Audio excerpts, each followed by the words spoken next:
Hello everyone, my name is Lucas Silver and I'll be presenting Dijkstra Monads Forever, Termination-Sensitive Specifications for Interaction Trees.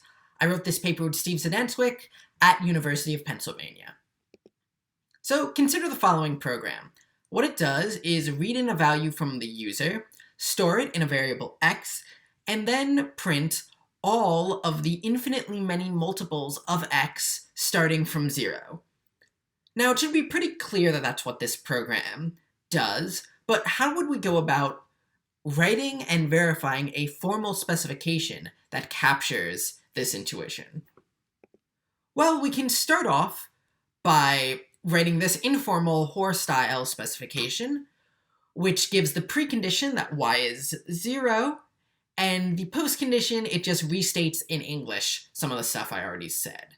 There are actually two main obstacles in bringing this informal specification into a formal specification. First, the way it references interactions with the environment and the user. Most Hoare-style specifications don't have a way of doing that. They only let you reason about predicates on the input state and the output state. And also, this goes beyond our typical notions of partial and total correctness. If this was a partial correctness specification, it would trivially hold because this while true loop will never halt. And if it was a total correctness specification, it would trivially not hold because this while true loop will never halt. We want to go beyond both those notions. We want to have a way of reasoning about the interactions this program has with the user and the environment as it diverges. So how we end up doing this relies first on two major pieces of old technology, old in the sense of at least a year old, and one major new piece of technology we introduce in the paper. And first on old technology is interaction trees, which is a framework for denotational semantics, which is written in a co-inductive monadic Coq data type, the I-tree or interaction tree data type. We also use the Dijkstra Monads specification framework, which allows you to write specifications for monadic computations, and typically it has in the past only been used with simple termination conditions, like the kind of partial or total correctness I talked about before.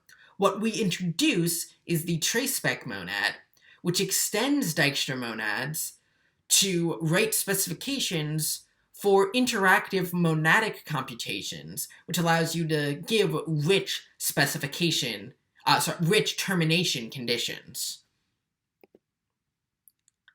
So what can you learn from the full version of the paper? Well, it provides a basic introduction to interaction trees and Dijkstra monads.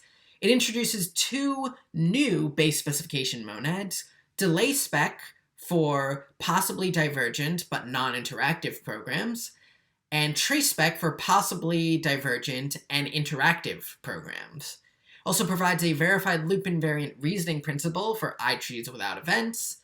We analyze how to encode various precondition, postcondition-like specifications in these monads, and we provide a co-inductive trace model for interaction trees, which ends up being pretty useful. So, thank you for listening to this lightning talk. If you're interested, please read the full paper at the first link. Look at the full code repo, which contains all the formal definitions and formal proofs referenced in the paper, and also listen to the full talk also connected to POPL. Thank you.